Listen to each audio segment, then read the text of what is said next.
Nagpares bakuna ako para may dagdag protection mula sa COVID-19. Lalo na ngayon, dapat umiwas sa malubang kaso nito. At dahil kailangang kumayod para sa pamilya, dapat bawas pangambas ang pagkukunla. Kasama ng mask, hugas at iwas, protektado tayo pag may res bakuna. Patunayang ligtas at mabisa ang res bakuna. Kaya buong pamilya ko, naka 2 doses na. Libre lang ito. Pumunta sa inyong health center o tumawag sa DOH 1555 hotline.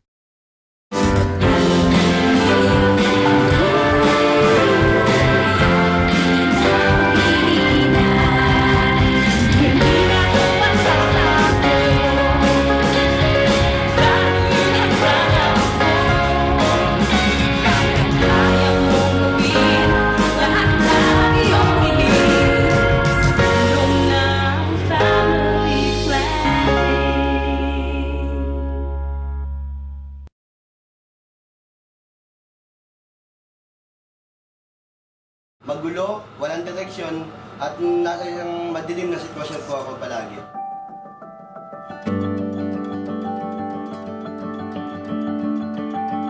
Ako po si Winifred Ambas Jr. at dati po akong gumagamit ng pinagbabawal na gamot. Ako po ay lubos na nagpapasalamat sa Department of Health at sa Treatment and Rehabilitation Center Bataan dahil po sa pag-rehabilitate sa akin, ngayon po hindi ko na hinahanap ang pinagbabawal na gamot. Malaki po na tulong ng rehabilitation center sa akin dahil po ngayon, maayos na maayos po yung buhay ko. Magandang-maganda na po at lubos ko na po talaga nakalimutan ng pagdodroga. Maayos na po ako ngayon na maganda na po ang buhay at sa ngayon nagtatrabaho na po ako bilang staff dito sa Treatment and Rehabilitation Center Bataan at tumutulong na rin po ako sa mga kagaya ko dati na nalulong sa masamang bisyo para magbago.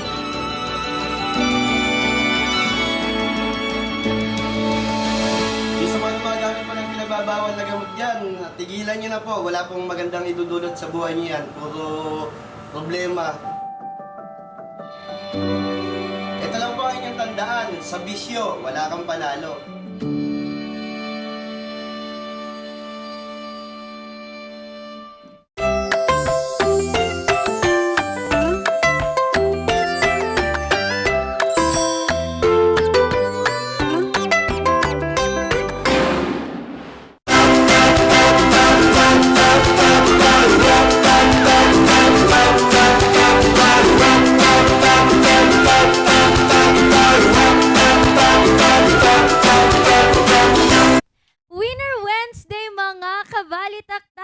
Ayan, pangatlong araw na naman, nahati na naman natin ang linggong ito, ang isang linggo, di ba? Mga ka-MB, maraming salamat sa mga napakaaga pong tumutok sa ating barkada ngayong umaga. Randy Guzman po ang nag-iisang in-house minion and Dora at hindi po ako makukumpleto kung wala ang gentle giant Charles Limon at ang ilaw ng kakulitan, Ma'am Shisheki. Yan, gising-gising, bangon-bangon na po mga kabalitaktakan. Oras na po upang ating simulan ang ating umaga. Kaya naman tutok-tutok na dito. At para makumpleto ang inyong dynamic trio, makakasama nyo sa Talakan at Tawanan, Charles Limon. Ang dynamic trio ay winner at winner talaga ngayong Wednesday morning. Kasi kasama namin kayo at salamat sa pagtuto. Ang kakulitan na Ma'am Shi at kakwentuhan, nabubuo nito, Ma'am Shi, Sheki, definitely scan those digiboxes. Either you're using a digital smart TV or a free TV, mahahanap nyo kami sa Highland TV channel. And the channel number varies to your location, mga morning MB. Kaya just make sure that you scan those so that you feel the vibe, the fresh vibe every morning. Tama, and also live po kaming nagsistream ngayon sa RNG Luzon Facebook page and also our YouTube channel, RNG Luzon, and we have our Instagram account, that is also RNG Luzon, and of course our Twitter account, that is RNG Luzon pa rin. O, diba? Nag-iisa, walang kapalit. O, diba? Kaya naman, upang ating simulan ang ating umaga at maging updated, atin munang alamin kung ano ang latest weather update ngayong ikalawang araw ng Marso.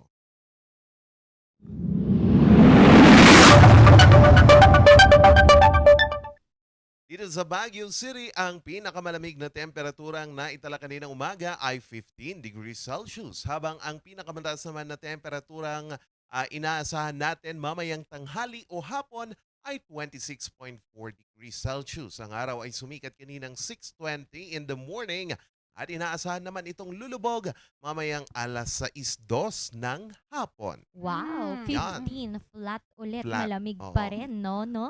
Kaya kaninang umaga ang sakit ng aking sikmura mga ka-MB kasi nako naman, talaga namang ang lamig-lamig. Kaya pumunta na kayo dito sa Baguio sa ating mga tourists. Bumisita na kayo dahil mararamdaman nyo na ulit ang tunay na lamig ng Baguio City. Oo, Yan. and speaking of climate naman talaga tayo, China now backpedals on the climate as their economy slows down. Kasi mga MB is that right now, China is in the middle of identifying what could they do. Because as China is one of the largest coal-producing country in the world, nakakabahala lang because it Oo. is also in equivalent to our cry of the environmentalists na itigil din ang coal production. However, China have said that they could not just slow it down or end this industry because other industry or other country is relying on this coal production. So hindi kasi we cannot ask them to just stop for this matter. However, the only concern is that China is producing 29% higher than the usual number emission of coal production in the country. Mas mataas pa siya kaysa sa US. Well, in Wow. fact, US is one of the Nako. largest Oo country nga. in the world. So, in connection to this as well, they promise kasi that by 2030 there should be a number na pababa in Oo. coal emission produced by China. However, yun nga, because of the slow economy and economics between the last year of pandemic, they said that they cannot just end it there. Kasi problema din yan sa mga malalaking countries. They emit more carbon dioxide kapag Yes. coal. Pero nga rin naman, ang pinakamalaki ding resources ng energy natin is yung pagsusunog ng uling or coal. Oo. And marami kasing industries that are reliant to that. And also speaking of international news naman tayo, makikibalita lang tayo sa Hong Kong as they might be pushing for a lockdown in their country. Nako. Naku, Yan, and then bakit? people are howling daw in their groceries, in their pharmaceutical company of such needs ng mga tao because there would be a possibility. However, Hong Kong Executive Administrator Lang Chim did not want this to happen. It was only a possibility because yun nga, Hong Kong does not have enough resources to Oo. push Oo through din. with this. Yan. Tsaka ang hirap nun. Mahirap din kasi na nagiging okay tayo tapos biglang magla-lockdown. Pero yan nga, kung ang mga tao naman is they really want this or they are in need of something like this, siguro dapat din talaga pag-aralan muna, no? Hindi kasi agad na i-implement din ng lockdown kasi sabi nga tayo nga na nakasubok, 'di ba? Parang sobrang hirap po na mapunta ka or sa ilalim ka po sa lockdown. Kaya okay lang din siguro na pag-aralan muna and kung talaga naman talagang kailangan po ay ayun, dapat pag-usapan muna talaga. Pero ang hirap ng lockdown doon sa Hong Kong Oo. Kasi alam niyo yung isang kwarto, 5 or 10 yung nakatira doon. Kasi napaka-limited yung space ng Hong Kong. Oo. So they're trying to cramp up sa mga buildings, mga ganon. Basta lang may tirahan sila. Oo. Oo. And one of the things that they wanted to do right now is that instead na mag-mass testing sila, they would want to micromanage it para by household na lang yung testing. Kasi sabi nila greater yung risk when you are in households. Tapos syempre, 'di ba, if they were identified as positive COVID-19, at least alam nilang yung buong household lang yung isolate or tama. specific area lang where the COVID-19 has more positive cases. So probably that could be a good ginawa din natin sa Baguio City, di ba? Yes, Oo, even granular. Yes, Oo. even sa La Union, no, nung merong mga Oo. nag-positive, siguro 2 bahay sila. 14 na tao. Oo, sa isang, so 2 bahay, tig 7 sila. Ang ginawa doon, yung buong sitio, alam nyo, may mga nakabantay talaga na mga tanod, tapos doon sa labas ng bahay, meron talagang nakabantay para nga hindi naman talaga lumabas kung sino yung mga nasa household na yon at mabantayan naman po talaga. Ayan. Naku, balik naman po tayo dito sa Pilipinas, ano, kasi nga po, sa taya po ng Malacanang sa pagdedeklara po ng NCR sa Alert Level 1 at iba't ibang probinsya at lugar dito sa Pilipinas, naku po, inaasahan pong babangon ang ating ekonomiya at magdadala ito ng 9.4 billion pesos na income para po sa ating bansa. Laki Yes nun. po, oo. Kasi nga din naman idineklara po last February 28 ito pong Yes. deklarasyon ng Alert Level 1 sa Baguio City, dito na din po sa Metro Manila at iba't iba pa. Kaya nga din naman pwede na yung iba't ibang mga activities Activities, na yes. pwedeng isagawa. So, yun nga po, malaki po ang pag-asa ng Malacanang na sa pagdedeklara po ng Alert Level 1 ng iba't ibang mga lugar ay magko-contribute ito sa karagdagang economic activity dito po sa ating bansa. So, dito nga po, kung pinag-uusapan din natin ang ating economic activity, pinag-uusapan po itong bagong paraan ng pagpasok sa trabaho, paano kaya 'to, no? So ito po yung Flexi Work Scheme sa mga Alert Level 1. Ano ba tong Flexi Work Scheme? So ito po ay ipapatupad ng Civil Service Commission so sa mga gobyerno ito, no? Oo, so pwede siguro itong mga empleyado pumasok na 100% pero kailangan pa rin itong safety seal safety seal mula po sa DILG kung saan i-inspect nila yung opisina nila kung merong mga problematic areas pa rin na kulang ng ventilation, mga ganito, ganyan. At pwede din to para sa ating mga iba't iba na ding mga offices kagaya ng mga bangko siguro, pwede Yes. na, no? Para hindi naman mahaba yung pila, lahat ng bank teller nandun. So we're hoping na makakatulong itong Flexi Work Scheme para po sa dagdag na economic activity ng ating bansa. Oo. Alam nyo ba, yun nga sabi nila ang mga una daw talagang natutuwa ay yung mga small businesses. Siyempre kasi malaki ang lugi nila. Though, dito sa Baguio City, may mga natatakot pa rin po na kahit yung mga owners sila, business owners, small businesses, natatakot sila na nag-alert level 1 and parang ang opinion po nila ay parang masyadong mabilis, parang okay pa naman daw yung alert level 2 na parang medyo maluwag pero meron pa ring mga restrictions. Kaya nga lang kasi, paano daw kapag sobrang luwag, bigla na namang yan na magka-surge or yung alam nyo yun, di ba? Lockdown ulit. Oo, lockdown. So, balik lugi sila. So, sabi True. nila, okay lang siguro yung inunti-unti. Masyado daw mabilis na nag-alert level 1. Although kami din in another industry or sector dito na natutuwa is of course the tourism sector and the education sector, as ito nga they are also one of the top gross providing economy in our industry in our economy. And syempre sa tourism sector, we are happy that it's gradually opening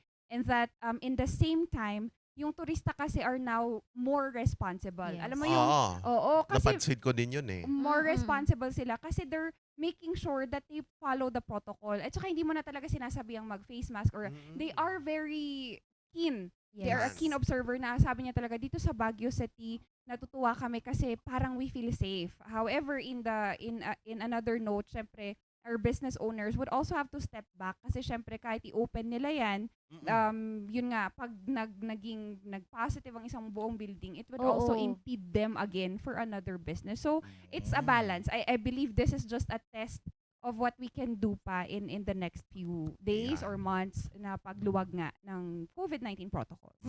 Especially that this is really the new normal for us yun na po. nga. Yun na Oo, nga. and speaking po of new normal, alam naman po natin na ngayon ay panahon po ng election, no? So, normal din po talaga yung mga volunteers. We have a lot of volunteers Yes. para po sa Oo. mga sinusuportahan po talaga nilang mga kandidato. And a regional trial court here in Baguio City ordered po, no, the Commission on Election na isuspend muna ng 72 hours or inullify Yes. muna yung resolution kung saan po kailangan ng mga volunteer groups na mag-request muna or kumuha ng permit para po, yun nga, sumama or magsagawa ng mga aktibidad para po sa kanilang mga sinusuportahang mga kandidato. Ang sabi po dito, ang mga nagpetition po noong Lunes ay mga supporters po ni presidential candidate Leni Robredo po. Oh. Kasi sabi nila na sana daw po stop muna ng 72 hours. Kasi nga, itong COMELEC Resolution number 10732, nagsiset po siya ng rules na para sa physical campaigning ngayong pandemya. Sabi naman po, on the same day naman po, sabi po ng RTC na executive judge na si Ligaya Itliong Rivera, na yun nga, nag-request po sila ng temporary restraining order against COMELEC resolution. Dahil ayon po kay Ligayo, isang petitioner po, ito naman daw ay mga volunteers. So, bakit kailangan daw po nila ng permit if they are volunteers? So, parang ang kailangan lang ata, ang request nila or ang nakikita nilang magandang kumuha lang ng permit ay yung talagang mga grupo, no? Yung mga Oo, tama. talagang connected po or sila yung mga main or official na talagang nagka-campaign for these certain candidates. Pero yung volunteers, volunteer groups, dapat daw ay hindi Hindi nakuhanan na, ng oo. permit because nga these are private people. They Oo. are doing this because they want to do it. Oo. And yun nga, the word volunteer means this is my decision. Oo. So hindi Walang ka na pumilit. Oo, Oo. yes. Yun po ang Ako request. in that naman, 'di ba? Sabi nga natin, it's our cry din. Tayo din kasi that's our form of independence pagdating sa sinusuporta natin.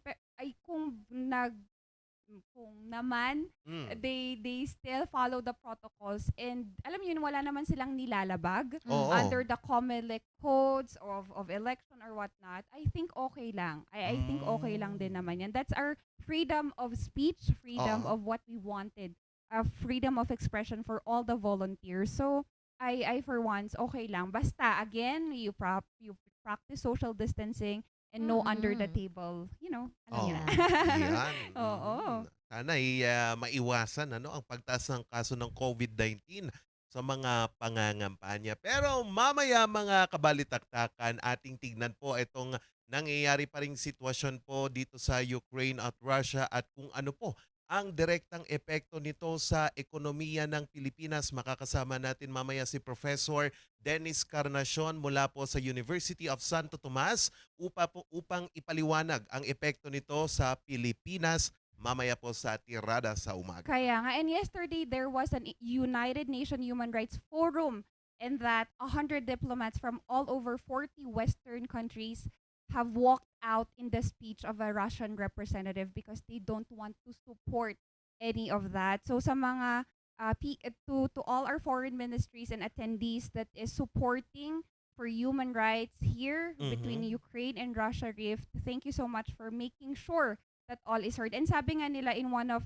the statement shown by Filenko, sabi niya, it is a remarkable show of support for Ukrainians who are fighting for their independence. Oo, at mamaya naman po sa pagbabalik natin, makakasama po natin ang BFP para po pag-usapan po ang anything about apoy or fire. Dahil Oy! nga, ang Marso po ay Fire Prevention Month. Nako. Ayun, no? Kaya mamaya pag-uusapan natin yan. At sa Barangay Nyangay, dahil din Women's Month ngayon, mas napapaboran nga po ba ang mga kababaihan? And ito, excited ako dahil meron po tayong bagong aabangan dito sa Morning Balitaktakan. Tungkol po ito sa diskarte sa buhay. At Yan! tatawagin natin itong Hack My Life. Ayun. Ang ganda, no? Ayan. Hack My Life. Kaya para sa unang segment ng ating Hack My Life, panoorin po ninyo ito.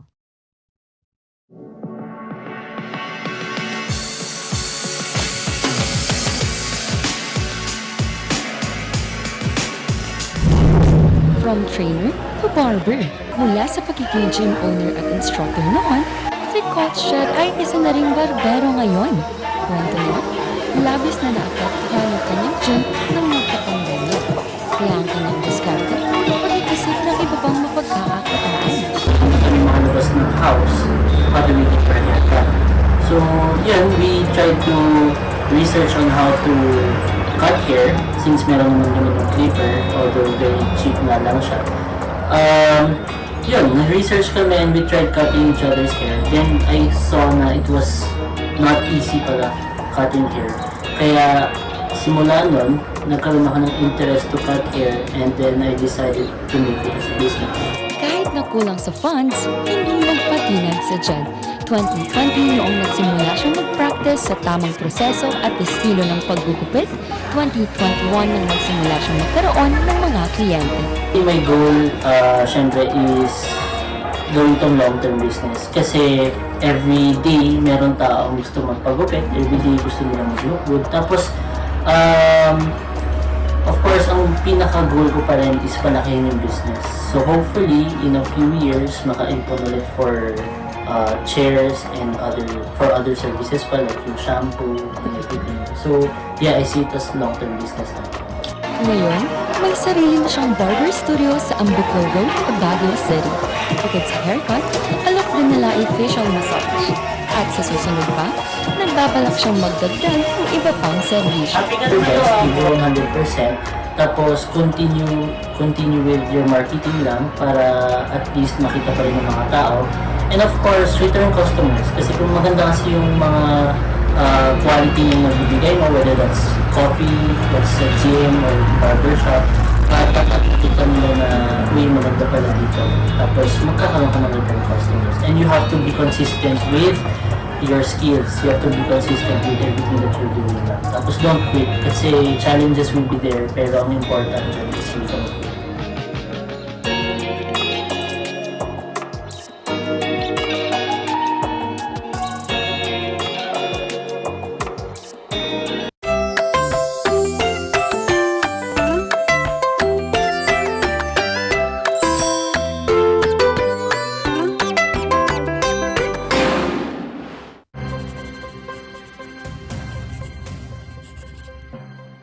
Kapag lumapit o sumabit ang kawayan ninyo sa linya, maaari po kayong makuryente.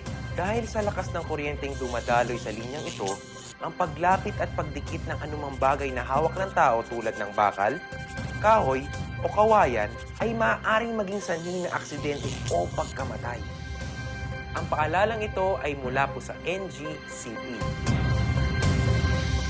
Sa music ng batang 90s, natin ang itrahay. Ang batang 90s filthy, di ka magsisisi, promise. Sa music ng batang 90s.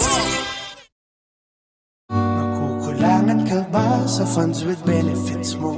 Di na ba nag-e-enjoy sa kanya? Sa pag-ibig, the more you save, the more you get. Think long term para no regrets. Give more to your pag-ibig, and will have a return. Sa pag-ibig fund, your dreams will come true. Upgrade your pag-ibig na. Dahil bakunado na kami, wala na kami pangambang makipagkamustahan. Hindi na kami mag-aalala lumabas ng bahay. Dahil bakunado na kami magkakaibigan, mas enjoy na tuwing magkikita-kita. Salamat sa bakuna, panatag na ako makapagsisimba. Wala na ding takot tuwing bonding time ng buong pamilya. Rest bakuna na para pwede na ulit ang buhay na masaya at walang pangamba. Libre lang magpabakuna at tanong kayo sa inyong health center o sa lokal na pamahalaan.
dito sa Morning Balitaktakan. And ngayong araw po at dahil Fire Prevention Month po ang buwan ng Marso, makakasama po natin ang mga taga Bureau of Fire and Protection Cordillera. Ayan, sa buong rehiyon po natin. Ipapakilala ko na po sa inyo si Mr. Jesus Yango and si Sir Leo Mendoza. Good morning po, sirs. Good morning po sa atin, lalo sa mga listeners po natin. Okay, so thank you ma'am for the privilege po again na inimbitahan nyo kami sa inyong programa ngayong umaga at ganoon na rin yung mga nakikinig at na nanonood po ng ating balitaktakan ngayong umaga po sa Regional News Group Baguio. Ayun. Thank you, sir. Maraming salamat po no, sa pagpunta nyo po at pagpapaunlak po sa amin para po bigyan po natin ng mga impormasyon ng ating mga kabalitaktakan. Sir, dahil nga Fire Prevention Month po ngayong Marso, ano po ba ang tema natin ngayong taon na ito? Okay, so ngayong buwan na to, so ang tema ho natin actually, sirs, ma'am, hindi ho siya magbabago for 3 years, no? So dati kasi ang tawag natin is motto, which in pag sinabi mo kasing motto every year or yearly po ay napapalitan po ito.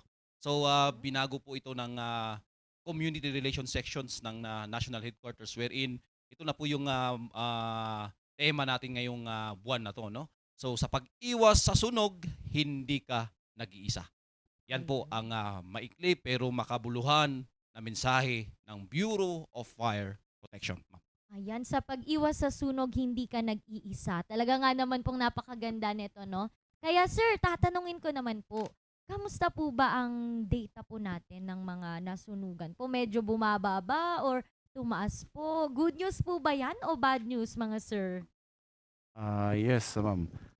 Mayroon tayong good news kasi yung fire incidents natin bumaba po.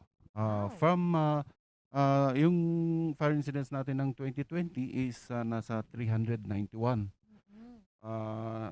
Bumaba po siya ng ito yung data natin ng 2021 is 301. So mayroon almost mga 23% na bumaba po siya. And sa buong Cordillera po yan, no, sir? Opo, ma'am. Sir, ano po ba ang lugar dito sa Cordillera na yung nakitaan nyo na pinaka talagang nagkakaroon po ng sunog? Usually ang nakita natin is sa province ng Benguet. Oo. So ang nagdagdag dito yung mga forest fires. So yun kasi ang ano natin. Oh, kasama po pala dito, no, yung mga forest fires po natin. And tama nga naman, sir, dahil nga dito nga naman sa ating mga kabundukan is usually din nagkakaroon po ng mga ito. Sir, tanong ko naman po, ano po ba yung mga usual talagang causes po ng sunog? Okay, so base po sa kunaho natin, no? Base po sa investigation po natin, investigation report na sinasubmit ng ating mga kasama sa station level. Okay, the most common causes of fire incident na naitatala ho natin base sa comparative report po natin noong calendar year 2020 at calendar year 2021 ay itong mga sumusunod. Okay, most common is yung electrical connection because of overloading. Yan. Pangalawa ay yung children, no? Children playing matches and lighters. Yan. Pangalawa ho yan. Unattended cooking. Yan, nakalimutan na niluluto na pagkain. Pang-apat po is yung kandila. Yan, gasera. Yan, yung fire incident ho natin na naitala po nung December wherein meron ho tayong dalawa na casualty yan po sa P. Burgos. Yan, yung dalawa pong senior citizen na dito ho mismo sa syudad ng Baguio. And some cases din sa different provinces dito sa Cordillera. Most common na fire incident naman lalo na pag pumasok na ang buwan ng Marso kasi this is the summer season na sinasabi natin. Bakit Marso? Kasi actually for your information, sirs, ma'am, tumataas po ang fire incident po natin or cases natin pagpasok po ng Marso. Yan. Kaya po dineklara na ang Marso ay Fire Prevention Month para maging aware ang ating mga kababayan despite the fact we are still in the COVID-19 pandemic, ma'am. Sir, tanong ko lang po medyo nagtataka lang ako. Nakaka-apekto po ba ang summer season po para sa dito sa mga sunog na ito, sir?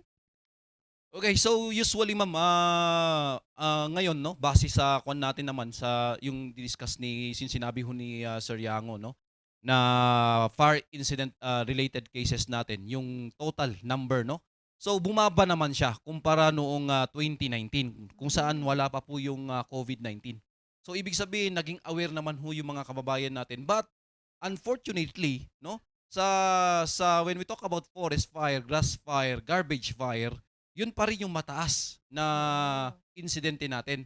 So yun yung pinapaigting natin mostly sa mga kaingin system yan. Okay? Yan na yung mga kababayan natin na lagi naman yung mga kasama natin kahit na sa mga munisipyo ay ginagamit na yung fire truck natin kasi meron tayong tinatawag na OLP on the road, ma'am, no? Ma'am Ren, no?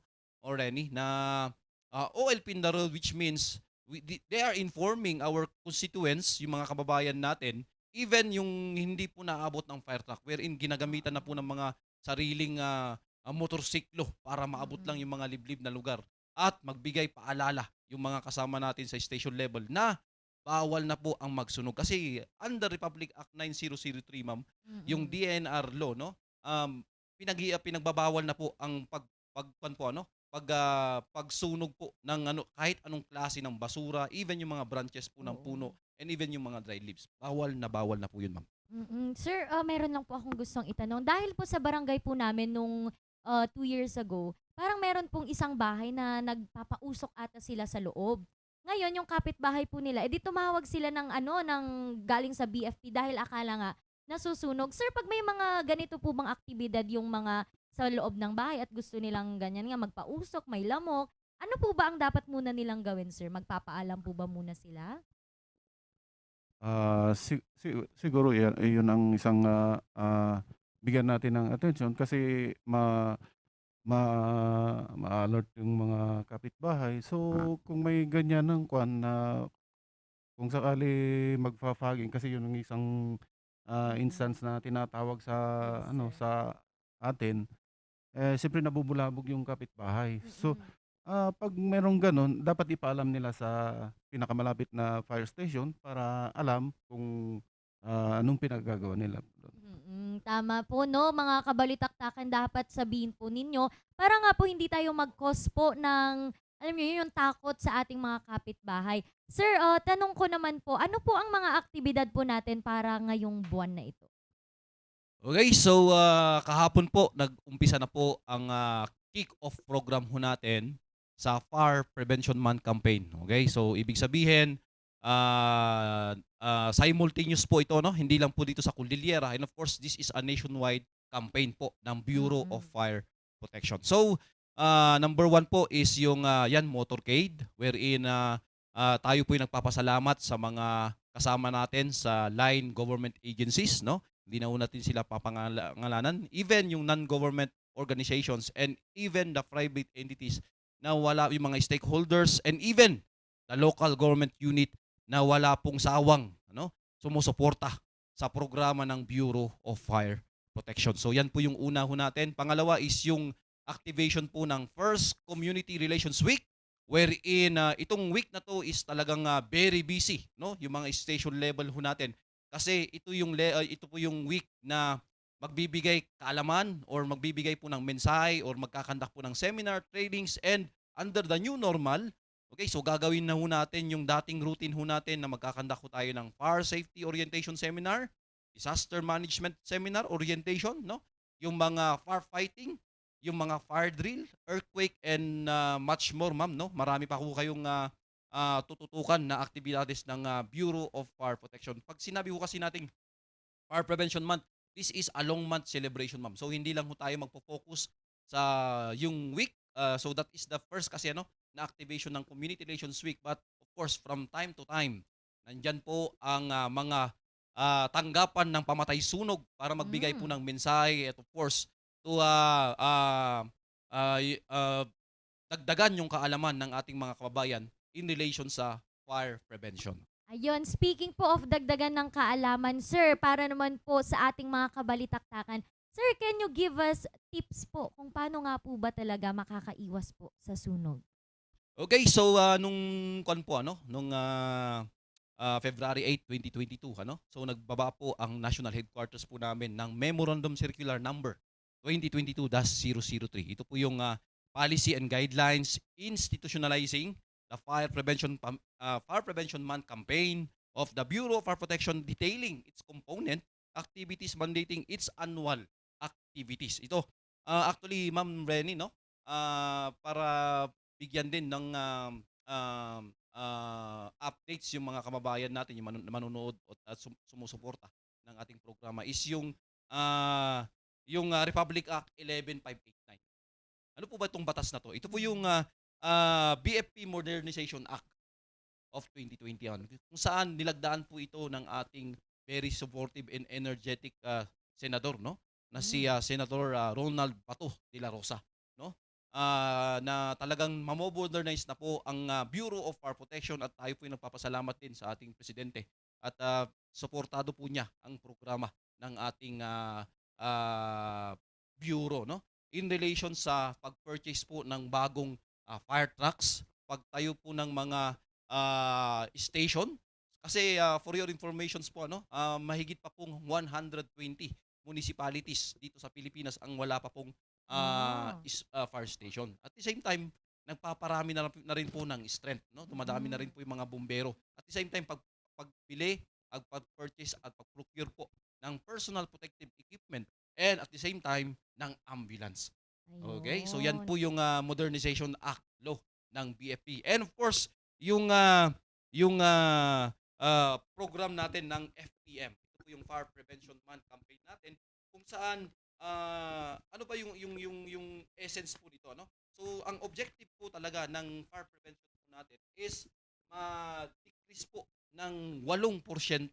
Okay, annually dapat. And of course, hindi lang naman po yan yearly, pero araw-araw, ano, hindi po napapagod ang inyong mga kabumbiruhan na nagbibigay paalala para po ma-lessen ho natin yung fire incident cases natin. Pangalawa is yung community-centered fire safety focus, no, kung saan talagang yung mga kasama natin from station level ay magkakandak na rin ng routine inspection sa mga establishment, and even yung mga government and yung mga eskwelahan, na kung saan mag-uumpisa na po yung face-to-face na klase, no, ma'am? At yung pangatlo is yung relation ng Bureau of Fire Protection sa mga munisipyo, and in coordination and collaboration of the local government po.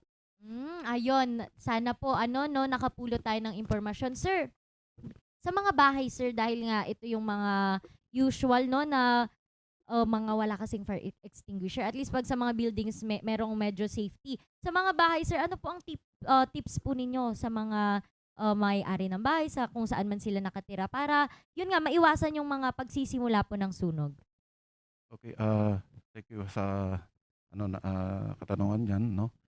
So unang-una, at least sa lahat ng mga residential sana, yung mga kabahayan na especially yung mga malalayo, no? Malalayo sa fire stations, dapat mayroon silang fire extinguisher na nakahanda sa kanilang mga tahanan. Ito po yung mga first aid na ginagamit para mapula yung apoy. And of course, idagdag ko dito, yung mga nakasaksak nilang mga appliances, dapat yan tanggalin sa saksakan pag hindi na po ginagamit. Kasi pag nakasaksak yan, siyempre nandun pa rin yung kuryente po dyan. Yung mga nagluluto naman, bantayan po nila yung niluluto, parang sa gano'n, na hindi po mag-create din ng sunog. Ganon din yung gas, no? Pag naiwanan niya na nakasindi na ay siyempre mag-create po yan ng sunog. Now, yung mga gumagamit ng kandila, kung sakaling nag-brown out, mas maganda po na i-secure po nila yun. Ilagay po sa metal na lalagyan o yung baso na medyo mataas para hindi po yan matumba. So, yun po yung mga tips natin para hindi iwasan po yung sunog.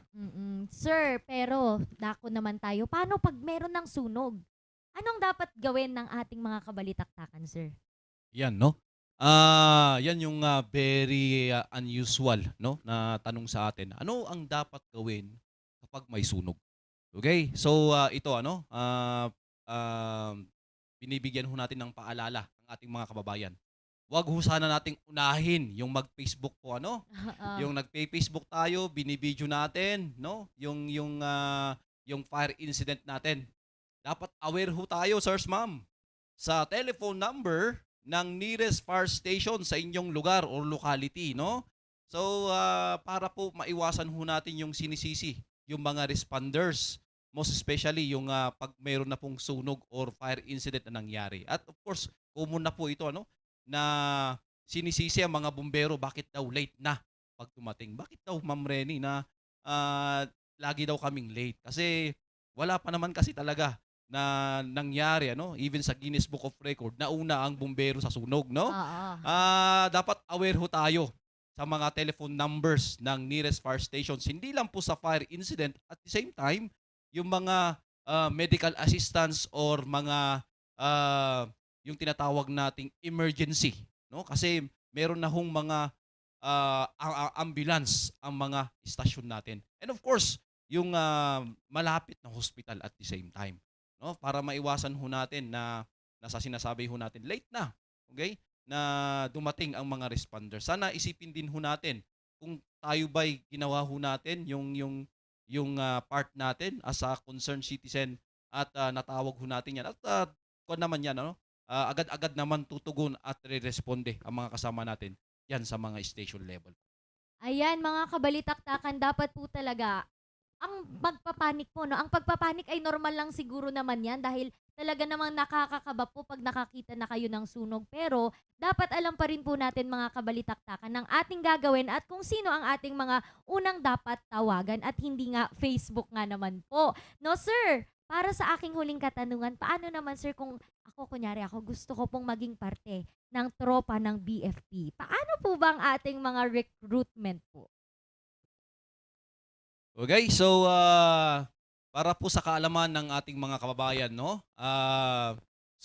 inihintay na lang ho natin yung guidelines po ng National Headquarters para po sa recruitment process po natin ngayong taon sa bagong Fire Officer 1. So marami po actually, sir, ma'am, yung requirements po natin, yung qualifications po, yung mga gustong pumasok na bumbero. Okay, so just check in lang po yung Facebook account po ng BFP CAR PIO, no? That is the Facebook account or page. And of course, yung page po ng Community Relations Section or the Fire Safety Enforcement Division, yung OLP Online Cordillera page po, just follow our pages, and doon po from time to time ay ina-update po namin kayo. At the same time, okay, meron po tayong pinopost po doon na fire safety tips and disaster management tips kung sakaling nagkaroon po ng emergency or fire incident sa inyong mga lugar. Ayun. So, Sir Yango and Sir Mendoza, maraming salamat po sa pagbibigay ng impormasyon sa ating mga kabalitaktakan para nga naman po, maiwasan natin ang mga sunog, lalong-lalo na at nasa gitna pa rin tayo ng pandemya. Nandun pa rin tayo sa way ng pagbangon. Kaya sana po maiwasan talaga natin ang ganitong mga pangyayari. Yan po ang ating natutunan ngayong araw at sana lagi nyo itong tatandaan. Sabi nga po nila, ang pag-iwas sa sunog, hindi ka nag-iisa. Ayan, mga kabalitaktakan. Mamaya po, sino kaya ang ibibida ni Ma'am Sheki sa Piece of Check? Malalaman natin yan sa pagbabalik ng Morning Balitaktakan.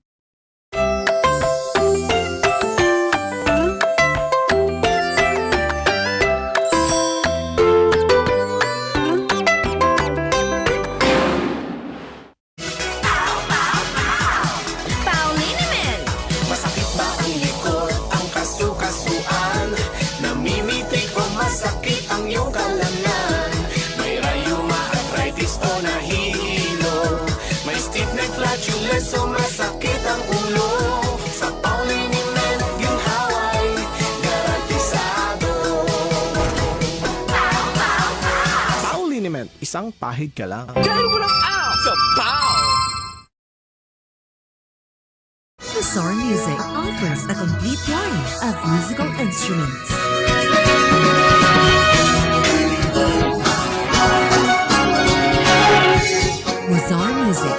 was pioneer in online music and art lessons.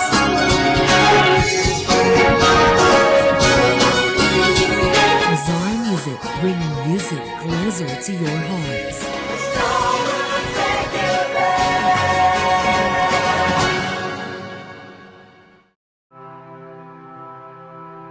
Masarap mangarap para sa iyong pamilya. Si Junior, magiging doktor. Si May, magiging engineer. At si Paolo, magiging sikat na chef. Di ba magandang makita mo silang lumaki? Ang kinabukasan nila, nagsisimula sa araw-araw mong pag-iingat. Magsuot ng helmet.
Lalo na kami, wala na kami pangambang makipagkamustahan.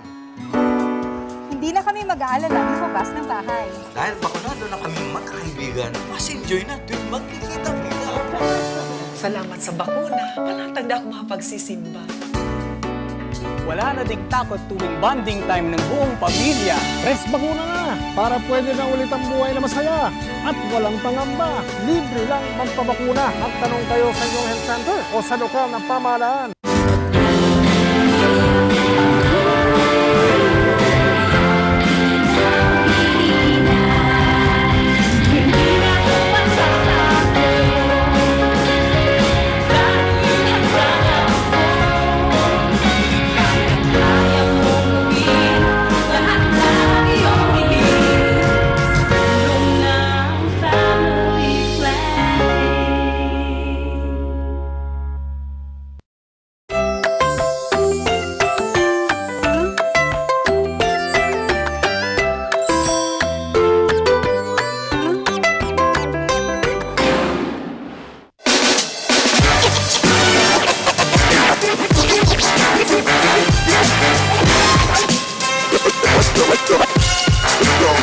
Usapang fire prevention tayo kanina. Ngayon naman, a very fiery and passionate local artist that is making waves in international magazine ang ibibida ko dito sa Piece of Sheck. This morning, we have Sir Jason Doclan. Good morning! Yan. Hi, Sir Jason. Good morning. Bati naman tayo sa mga nanonood sa atin. Yan, napakagandang ngiti. Sir Jason, maaari ba nating i-on ang ating mic at hindi po natin naririnig ang iyong boses? Yan. Sir Jason, okay na po ba? Maaari po ba nating buksan ang ating mikropono? Yan, kasi the thing is that the local artistry here in Baguio City have always been something that we are showing enthusiasts, making ways talaga to make sure that the Cordilleran artistry would be known in all aspect and hindi lang sa paintings, hindi lang sa dance and singing. Maya-maya babalikan natin si Sir Jason at nang marinig natin ang kanyang boses, magbabalik pa rin ang Morning Balitaktakan.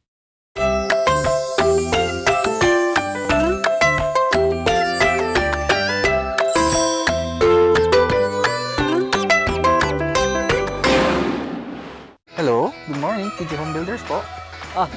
TG Home Builders po? Yes po, sir. Sir, paano po umorder online ng mga hardware supplies? Yes po, sir. Madali lang naman pong mag-order through our Facebook page po. punta lang po kayo sa facebook.com/tghomebuilders at i-message nyo na lang po kami doon at meron lang pong sasagot sa inyo. So meron po tayong indoor, outdoor, tsaka meron din po tayong for kitchen, for bathroom, at mga lightings po. Sir, ang TG Home Builders po ay isang tindahan na nag-offer po ng mga finishing material. Easy to install at mas makakatipid po sila ng oras at sa pera po nila. Mas concentrated po kami sa mga modern materials. TG Home Builders, we turn houses into homes.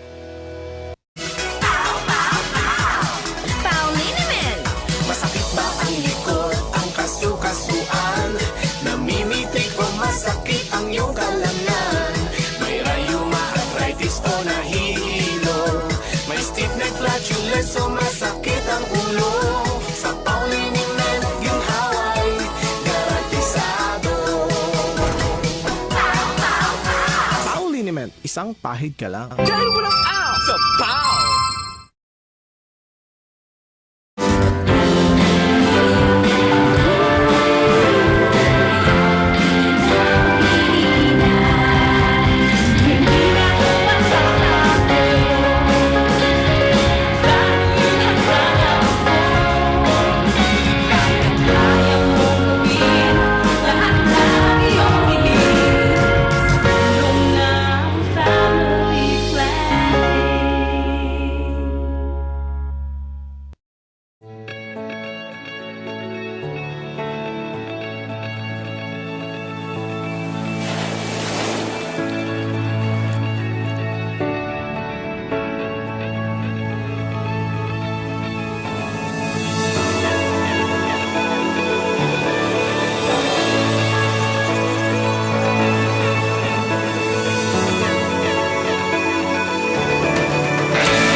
Nagpares bakuna ako para may dagdag protection mula sa COVID-19. Lalo na ngayon, dapat umiwas sa malubhang kaso nito. At dahil kailangang kumayod para sa pamilya, dapat bawas pangambas at mantika. Kasama ng mask, hugas at iwas, protektado tayo pag may res bakuna. Patunayan ligtas at mabisa ang res bakunas.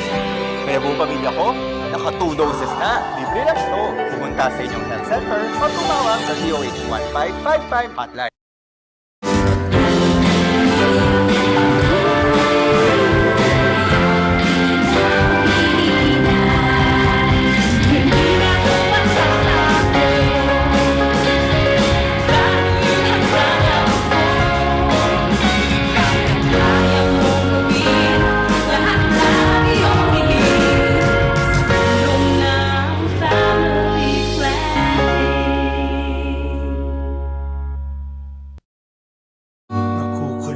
Ka ba sa funds with benefits mo? Di na ba nag-e-enjoy sa kanya? Sa pag-ibig, the more you save, the more you get. Think long term para no regrets. Give more to your pag-ibig, it will love in return. Sa pag-ibig fund, your dreams will come true. Upgrade your pag-ibig na. Bakunado na kami, wala na kami pangambang makipagkamustahan. Hindi na kami mag-aalala bukas ng bahay. Dahil bakunado na kami magkakaibigan, mas enjoy na tuwing magkikita-kita. Salamat sa bakuna, palatag na ako makapagsisimba. Wala na ding takot tuwing bonding time ng buong pamilya. Res bakuna na para pwede na ulit ang buhay na masaya at walang pangamba. Libre lang magpabakuna at tanong kayo sa inyong health center o sa lokal na pamahalaan.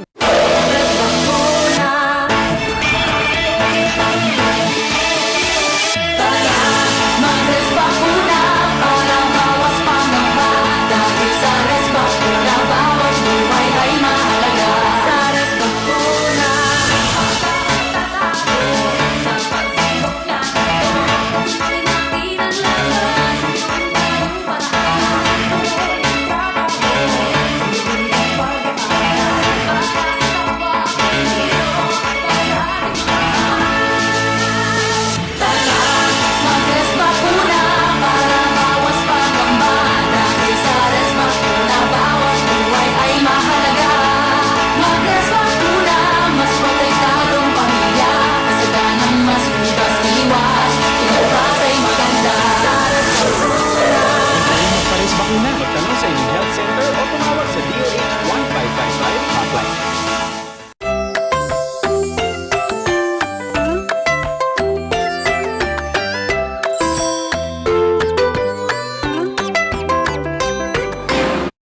babalik nga tayo with a very fiery local artist dito sa Baguio City. Good morning, Sir Jason Duclan.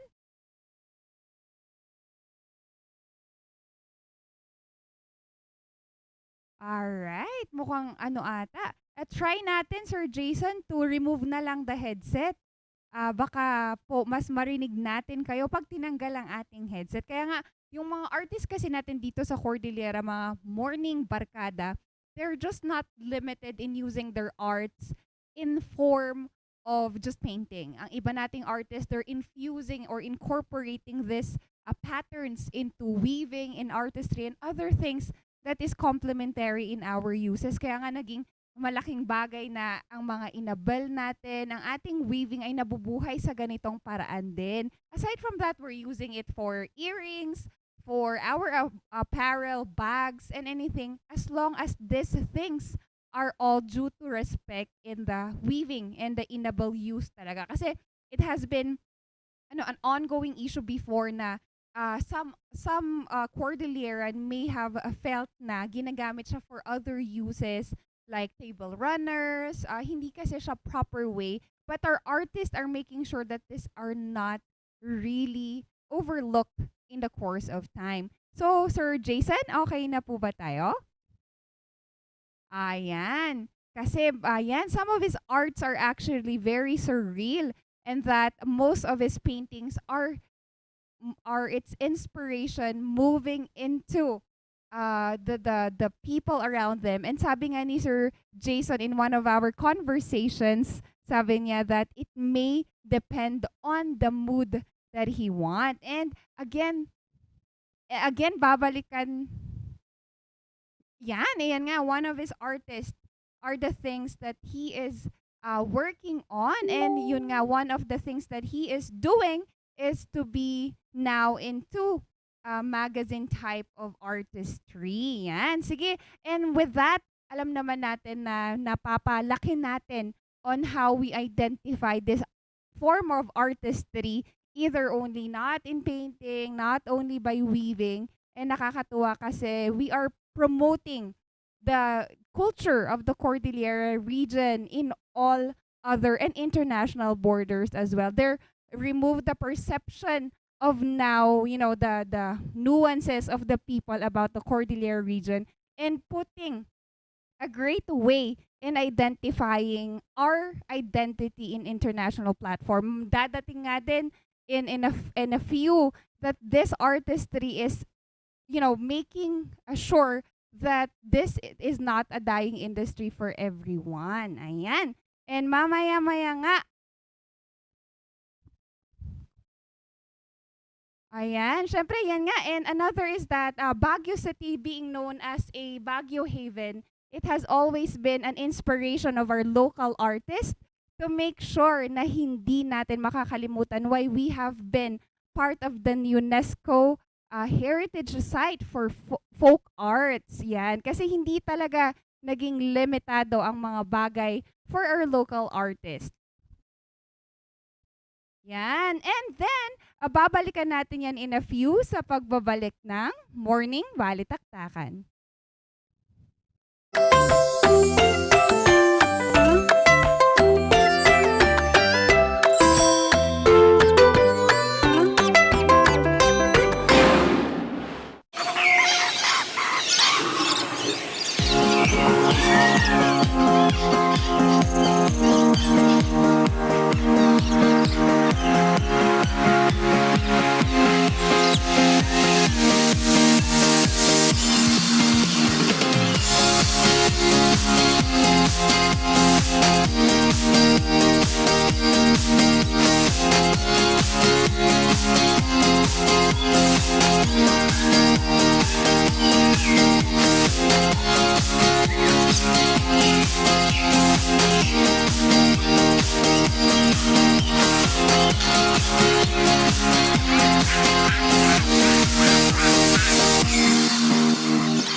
Magulo, walang direksyon, at nasa isang madilim na sitwasyon po ako palagi.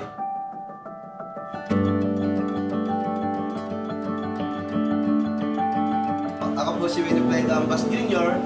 At dati po akong gumagamit ng pinagbabawal na gamot. Ako po ay lubos na nagpapasalamat sa Department of Health at sa Treatment and Rehabilitation Center Bataan dahil po sa pag-rehabilitate sa akin, ngayon po ay hindi ko na hinahanap ang pinagbabawal na gamot. Malaki po na tulong ng rehabilitation center sa akin dahil po ngayon, maayos na maayos po yung buhay ko. Maganda na po at lubos ko na po talaga nakalimutan ng pagdodroga. Maayos na po ako ngayon na maganda na po ang buhay at sa ngayon nagtatrabaho na po ako bilang staff dito sa Treatment and Rehabilitation Center Bataan at tumutulong na rin po ako sa mga kagaya ko dati na nalulong sa masamang bisyo para magbago.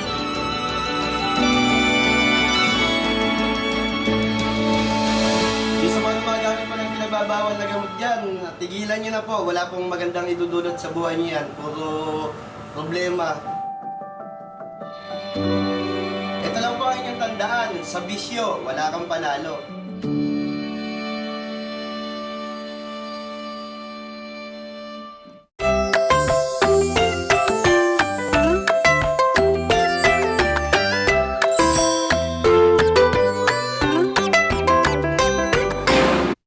Hindi tayo titigil ngayong umaga kasi gusto pa rin nating makasama ang ating local artist, Mr. Jason Duclan. Good morning! Good morning po. Ayan, magandang umaga, Sir Jason. At itutuloy pa rin natin to, Sir Jason. Paano nga ba nagsimula ang iyong hilig sa pagpipaint? At kailan? Kasi nga in one of the article written, parang nung college nga, nag-deviate ka pa sa gusto mong gawin. Pero doon pa rin bumagsak pa rin tayo sa kagustuhan natin sa pagpipinta. Well, drawing has been my hobby since I was a child. At ang pagpipinta ay nasimulan kong gawin noon lang 2012. 2012? Every time po na ako'y gumuguhit at every time po na ako'y gumuguhit lalo na nung mas bata-bata pa at nag-uumpisa ay nasa at not necessarily na mayroon akong ang tawag dito may mga tulad ng mga iba na may mas mamahaling gamit kasi dati is yung mga tira-tirang lapis lang talaga yung inuumpisa na ginagamit ko. So yes, that is very indeed an inspiring beginning, Sir Jason. Sir Jason, ito pa ha, when you were starting out, sabi mo nga that you were also a working student, nag-struggle ka din para makita mo talaga kung anong kagustuhan mo. Isa ba to sa mga naging inspirasyon mo sa pagpipinta? Not necessarily kasi hilig ko lang talaga yung pagpipinta. Isa siya sa mga outlet ko para ilabas yung mga thoughts, mga nasa isip ko, yung mga nararamdaman ko at kung anong mga opinion ko sa kung anong napapansin ko sa kapaligiran ko. So not necessarily na dahil sa kahirapan, hindi naman. Right. And also some of your prominent artwork, Sir Jason, nakita namin that you incorporated the Cordillera culture. Gaano ito kahalaga that artists are putting their personal touch and kultura sa pagpipinta? Para sa akin po kasi ang sining po kasi ay napagtatagpo nito ang iba't ibang tao. Ang mga tao na nagmula sa iba't ibang lugar na may iba't ibang kultura. Gusto kong gawin yung halimbawa ang aming artworks na nakadisplay sa Tamaon Village. Dahil madalos doon ay cultural ang tema ng mga artworks namin. Doon ay nagpupunta ang iba't ibang klase ng mga tao upang mamasyal. May mga taga Luzon, Visayas, Mindanao, mayroon ding mga Amerikano, Hapon, Chino, at iba pang mga lahi. Ngayon, aside from appreciating the artworks dahil sa maganda o mahusay ang pagkakapinta ng artist, they also get to learn about the Cordilleran culture. Nakikita nila ang iba't ibang kasuotan, tradisyon o anumang may kinalaman sa kultura na ipinahid ng pintor sa kanyang canvas. Nakakatulong po ang pag-incorporate ng kultura sa arts na ma-appreciate ng tao ang kanyang kapwa with their diversity. Right, diversity it is. And recently, Sir Jason, congratulations as one of an international magazine had an article written for you. Sir, how did it feel and did you expect this this article with this international magazine? Sorry, hindi ko na nakakon. Yun, Sir Jason, kasi diba there was recently an international magazine who wrote an article about your artwork. How did it feel and did you expect this kind of recognition? Okay. Masaya po ako na feature internationally at ganoon din sa ilang mga pahayagan at shows dito sa atin na nagtampok din sa akin na nauna na tulad din ito sa show ninyo na tinampok ninyo din ako. Dahil ang mga ganitong opportunity ay hindi ko talaga inaasahan at bigla-bigla na lang dumarating. Masaya ako kasi nabibigyan ako ng opportunity to show my art sa mas maraming tao. Well, ayun. Oo. And Sir Jason, just a few more questions para bago natin tapusin ang programa. Sir Jason, if you are given the chance to paint your life story, what would be the theme at ano ang title nito? Okay. Kung ipipinta ko ang aking buhay, siguro ipipinta ko ito bilang isang tuldok lang sa isang puting canvas. Wow.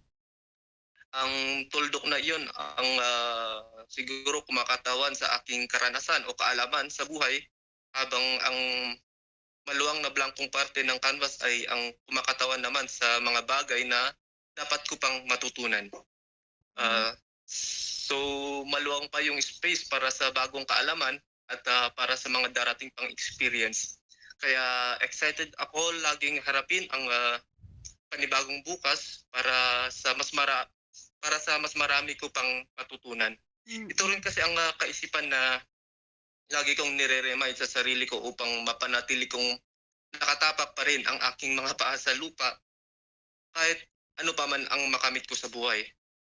Yes. O yung ganda nun, Sir Jason. And Sir Jason, lastly, saan pwedeng bilhin ang inyong mga artworks at kung pwede ba silang magpa-customize, saan mabibili at pupunta o magpapapinta ang ating morning barkada?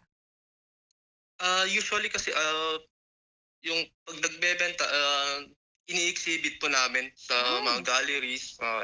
Pero as of now, wala pa po kasi na-sold out na po yung mga artworks natin. So kung sakali man na may magpapagawa, pwede lang naman po nilang bisitahin yung page namin.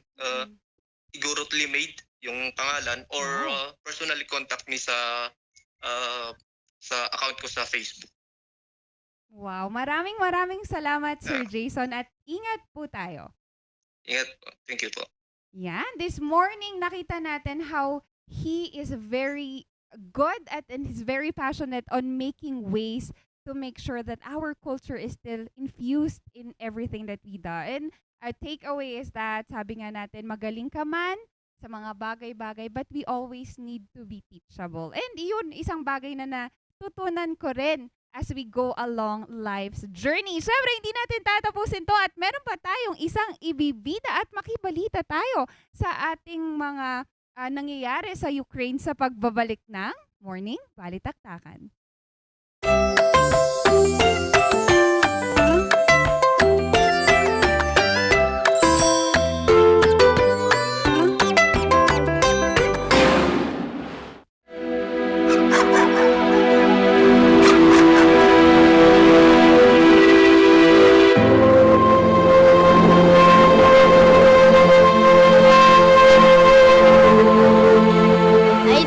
Gusto ko maging katulad mo paglaki ko. Ang mga pangarap mo, kayang-kaya nating tuparin dahil lahat na ginagawa natin ay para sa mga kabataang katulad mo.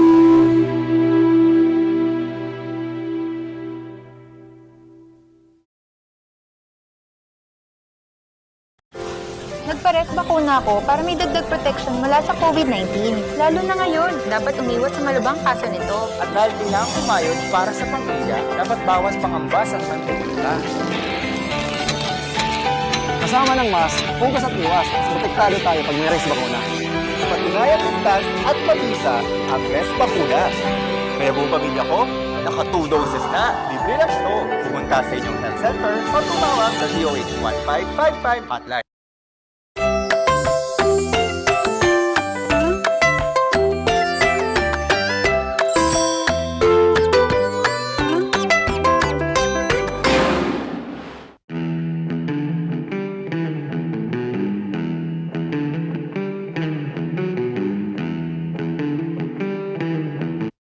At nagbabalik ang ating morning balitaktakan. Kaya naman gising-gising bangon-bangon na. Oy, malapit ng mag-alas 8 ng umaga. Pero ngayon mga kabalitaktakan, atin munang alamin itong nangyayaring sitwasyon dito po sa Ukraine at Russia kung saan po malaki po ang epekto nito sa ekonomiya ng Pilipinas. At dapat po bang mabahala ang mga Pilipino dito sa nangyayaring tensyon? Naku, makakausap po natin ang isa sa mga kilalang mga profesor ukol po sa political science upang magbigay po dito ng komento. Makakasama natin ngayong umaga si Sir Dennis Coronacion, si Professor Dennis Coronacion. Siya po ay professor ng political science dito po sa University of Santo Tomas upang magbigay po ng komento. Ayan, nasa linya na po natin. Sir Dennis, good morning po. Sir, unang katanungan po, should the Philippines stay neutral or kailangan po tayong maging may panigan dito? Kasi nung last debate nga po ng mga presidentiables natin dito sa bansa, dito po sa isang TV network, karamihan po sa mga presidentiables ay nag-no po dito sa in terms of neutrality ng Pilipinas. Pero sa tingin niyo, sir, as a political analyst, ano po ang masasabi niyo po dito, sir? No, I think the Philippines should technically not take sides. Kasi this is a war that we really don't have any stake. Oo, hindi affected ang ating national interest for us to take sides. However, since we are a member of the United Nations, as mentioned by Senator Ping Lacson in last night's presidential debate, and we are signatory to the UN Charter, and in that charter it says na we have to protect and promote international peace. So if in case there's going to be an aggressor, the members of the United Nations should rally together, they should bind themselves together and throw their support again to the victim of the aggressor. So kung ano mang bansa yun, yun ang susuportahan natin. So, kumbaga in the interest of world peace, international security and stability, we should throw our support doon sa bansa na nagiging biktima ng aggressiveness ng Russia. And I'm referring here to Ukraine.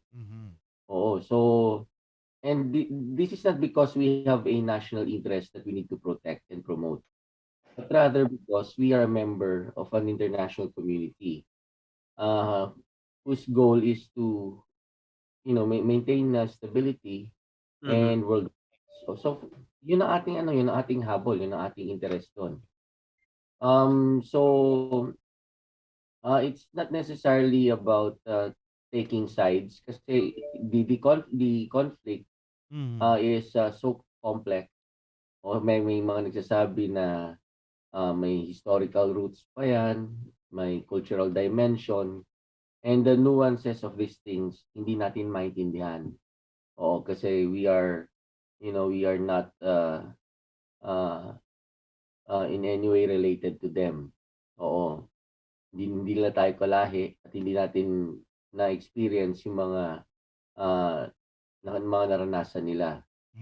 So, yun, if ever we're going to have our say or voice our opinion or make a stand, yun lang ang ating dapat bigyan ng konsiderasyon. Bukod doon sa kinakailangan rin natin proteksyonan ng ating mga OFWs na nandoon sa Ukraine at meron din, balita ko marami rin sa Russia. So they should not be caught in the crossfire. Oo. Now, if ever we're talking about, you're worried about the possible retaliation by Russia dahil halimbawa medyo because we are fighting for world peace, parang pinoprotektahan natin yung Ukraine. Huwag tayong matakot kasi this is justified. I think this is a morally valid position. Okay, sir. Sir, dito nga po sa nangyayaring tensyon po sa Ukraine at Russia, inagaw po ng Ukraine ang part ng Crimea at Donbas region at madami na pong part ng Ukraine. Now, going back po here in the Philippine context, what can we learn? Ano po yung pwede natin sigurong makuhang lesson from this conflict? Kasi nga din naman, we are also facing China's aggression dito po sa West Philippine Sea. Ano po siguro kaya yung dapat matutunan ng Pilipinas dito po sa sigalot din ng West Philippine Sea dito sa ating rehiyon? May somehow merong sinasabi na parallelism between what's happening between Russia and Ukraine and China and the Philippines with regard to the West Philippine Sea issue, o maritime territorial dispute. Yun nga, unang-una, in both cases, mayroong mga major powers involved. In the Ukraine conflict, you have Russia. In the West Philippine Sea issue, it's not just China, but also United States. Kaya nga lang, between the two, mas aggressive yung China in fighting for their claim doon sa disputed territory. If the question is what path are we going to pursue, taking into consideration what's happening in that part of the world, between Russia and Ukraine. Unang-una dyan is the fact that we really have to maintain our relations with the rest of the international community. Despite the fact that we have been very close to China. Oo. Kasi alam mo naman, hindi porke naging in international politics, hindi porke naging very close ka sa isang major power like China, it would not guarantee na i-respect nila yung sovereignty natin. O kaya kung ano mang karapatan natin sa ating mga pinaglalaban ng mga teritoryo. I think this is the same issue with regard to Russia and Ukraine. Nagkaroon sila since medyo bago lang yung natamasan ng Ukraine yung kanilang independence. I think it was only in 1991. So, and after that, nagkaroon ng mga agreements involving Ukraine, Russia, and the other concerned foreign powers na dapat nakalagay doon irerespeto ng Russia yung sovereignty ng Ukraine as well as yung exercise ng sovereignty nito doon sa Crimea. Eventually hindi nangyari yon, kaya may gera na ngayon. So ganun rin one of the lessons that we need to learn from this affair over at Ukraine na hindi porket you're very close with a certain foreign power, nangangahulugan na irerespeto ng foreign power nito all throughout yung inyong pinagkasunduan. Alalahanin natin, mayroong kasabihan hindi lang sa international relations, pero sa lahat ng klase ng politika. That there are no permanent friends in politics. Only interests are permanent. Okay, sir. Now, sir, second to the last question na lang po. Can you comment on the Philippines and India as one of the worst indirect victim nitong nangyayaring krisis po ngayon sa Ukraine wherein apektado tayo sa pagtaas ng petrolyo, iba't iba pang mga produkto, mga harina, Malaki po yung economic partnership pala natin with Ukraine. Ano po yung masasabi natin dito, sir? Ah, conflict is right now characterized by uncertainties. We can never really say what's going to happen in the future. Pero there are good developments that are happening at the moment. I think for one, both parties have decided to talk things over. Nag-uusap na sila ngayon kung paano itigil ang kaguluhan nito. And that's a good sign. Oo, even though hindi natin masasabi na porque ba nagharap sila, they lay down their arms temporarily, magtutuloy-tuloy na ba ito? So we can never say for sure, but we are hoping and we are praying that the talks between the two parties are going to have a positive conclusion. It's going to reach a positive conclusion. But in the event na kung hambawang hindi ito hindi matigil yung kaguluhan nito o kaya hindi ma-de-escalate yung tension, sa tingin ko parehong parties magsasuffer ng husto. Kasi kung patuloy na sasalakayin ng Russia, yung mga Russian troops, itong teritoryo ng Ukraine, I think sooner or later, itong Western powers would have to intervene. They would have a reason. They would find could find a reason for them to get involved in this conflict.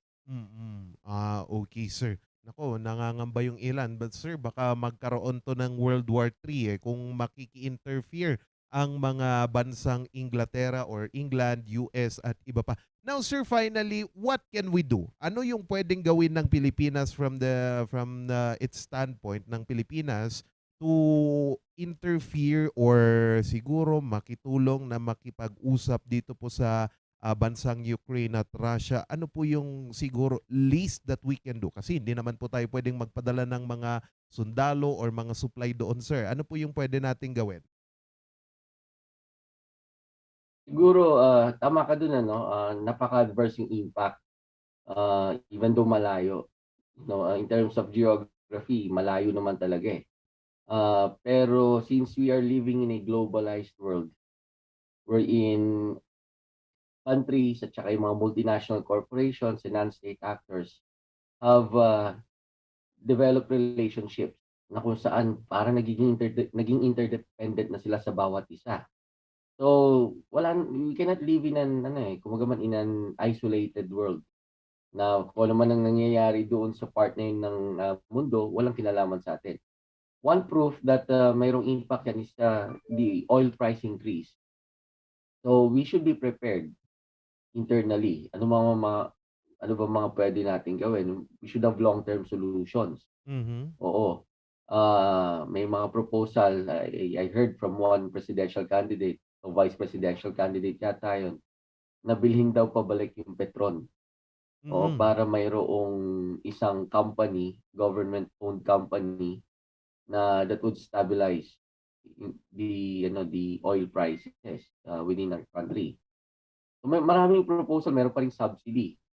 But at any rate, I think this is the right time for us to consider looking for both short-term and long-term solutions. To avoid suffering whenever there's a conflict in the Middle Eastern region o kaya in the Eastern European region. Kumbaga man, we should lessen our vulnerability in cases like this. So yun ang mga pwede natin gawin. Okay, sir. Ayun, pamahagi mo, sir. Sir, with that, maraming salamat sa pagpapaunlak nyo sa amin ngayong umaga and stay safe. Ayan, aabangan natin mamaya mga aabangan natin mga kabalitaktakan ang mga susunod pang mga talakayan ukol po dito sa tensyon ng Russia at Ukraine at sana ipanalangin natin ang pagkakaisa ng dalawang bansa. Magbabalik po ang Morning Balitaktakan.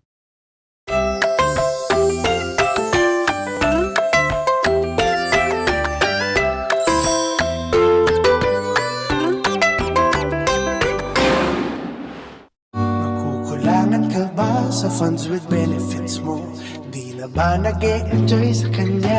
Sa pag-ibig, the more you save, the more you get. Think long term para no regrets. Give more to your pag-ibig, you will love in return. Sa pag-ibig fund, your dreams will come true.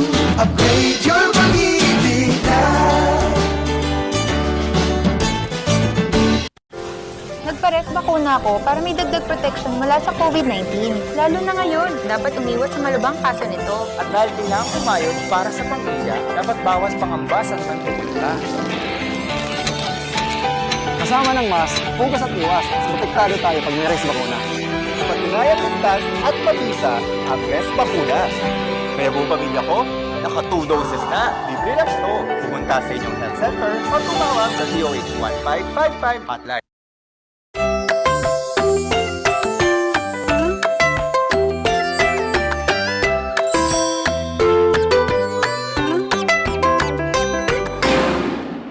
Marami nga po nating nakuha at napulot na impormasyon at inspirasyon ngayong araw mga kabalitaktakan. And with that po, nais po naming magpasalamat sa D-Zone Vision Clinic and Maranan and Ballesteros Optometric Clinic na lagi pong nagpapalinaw po ng aming mga mata. Yeah.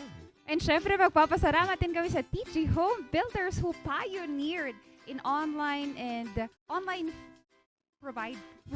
provider of furniture. Maraming salamat. And also, NGCB.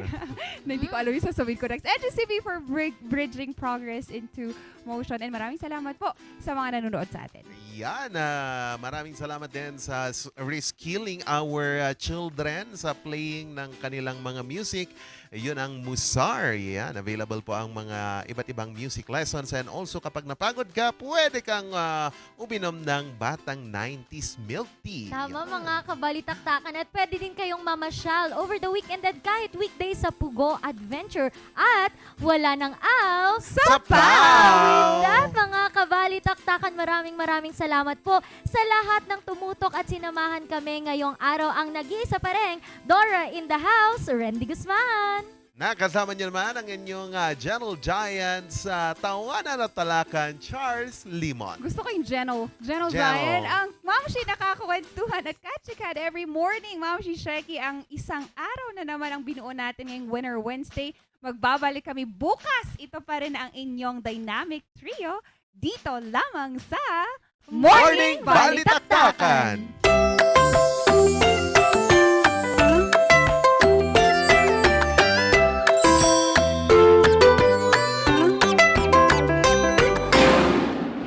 Bakunado na kami, wala na kami pangamba makipagkamustahan.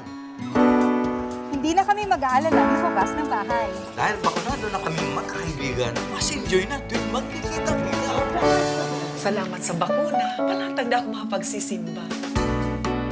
Wala na ding takot tuwing bonding time ng buong pamilya. Res bakuna na para pwede na ulit ang buhay na masaya at walang pangamba. Libre lang magpabakuna. Magtanong kayo sa inyong health center o sa lokal na pamahalaan.